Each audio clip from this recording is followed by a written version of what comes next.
pourquoi il y a des gens qui sont heureux au travail et pourquoi il y a des gens qui réussissent et pourquoi il y a des gens qui arrivent à franchir le chaos et même en situation de chaos à créer des choses qui fonctionnent. Pourquoi il y a des gens heureux? Sur la base de cette matrice, il y a des gens qui ne sont pas à leur place, ils ont le diplôme mais ils n'ont pas les compétences intrinsèques. Parfois on embauche des gens sur la base des diplômes et on ne valide pas cette notion de compétences intrinsèques.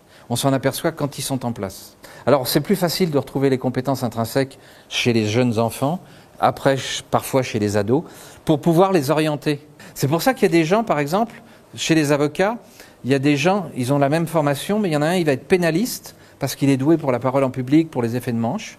Puis il y en a un autre qui va être fiscaliste, parce que lui, il aime analyser les textes de loi, les virgules et autres, pour préparer des montages fiscaux.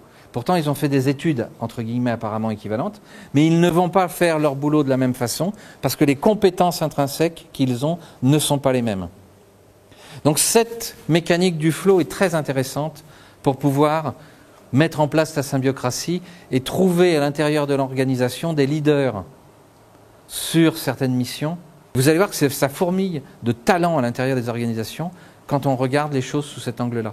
Donc ça veut dire que j'ai un potentiel, j'ai encore de la puissance sous le pied si on raisonne en voiture. S'ils sont dans la réussite, c'est que souvent ils ont les bonnes compétences au bon endroit.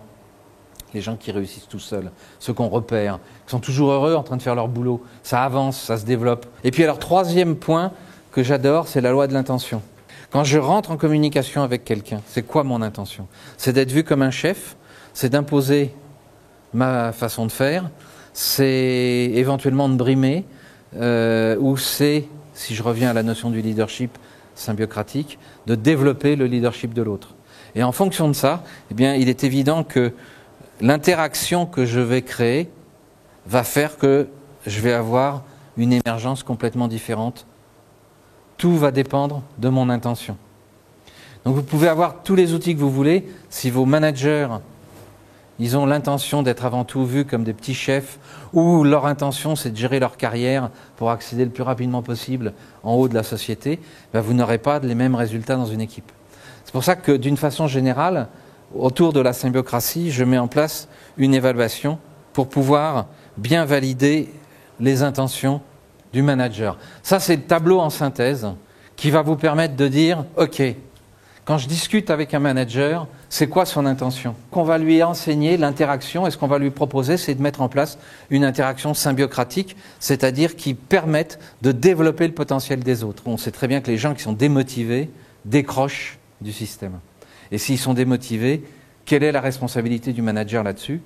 Et c'est là-dessus que je propose d'évaluer les managers sur le niveau de motivation de leurs équipes. Si on met une partie de leur rémunération sur la mesure du niveau de motivation des équipes, vous allez voir que le management de l'entreprise va changer. Les 18 questions sur les 6 points de la symbiocratie, en termes de comportement, d'ambition altruiste, etc., vont lui permettre d'avoir un tableau de bord et de savoir sur quoi il doit travailler pour développer la motivation, la créativité et la performance de ses employés. Et c'est sur un téléphone parce que ça permet d'envoyer ça le vendredi soir et quand les gens sont dans le métro, le bus ou autre, ils peuvent répondre aux 18 questions très facilement, beaucoup plus facilement que de se remettre derrière son ordinateur. Et donc, il y a des questions sur les valeurs. Bon, voilà, juste une question. Mon manager exprime clairement les valeurs de l'entreprise par ses comportements. Donc, ils mettent une note de 0 à 10 là-dessus. Là, il y en a plein d'autres. Donc, les valeurs personnelles de mon manager sont en cohérence avec les valeurs de l'entreprise. Ou mon manager s'exprime souvent avec des métaphores et de façon imagée. Ça fait partie des exercices que les managers doivent faire. C'est tout simple, hein. Mais grâce à ça, le manager sait sur lequel les points qu'il doit développer ou pas pour monter ses employés, développer le leadership des employés.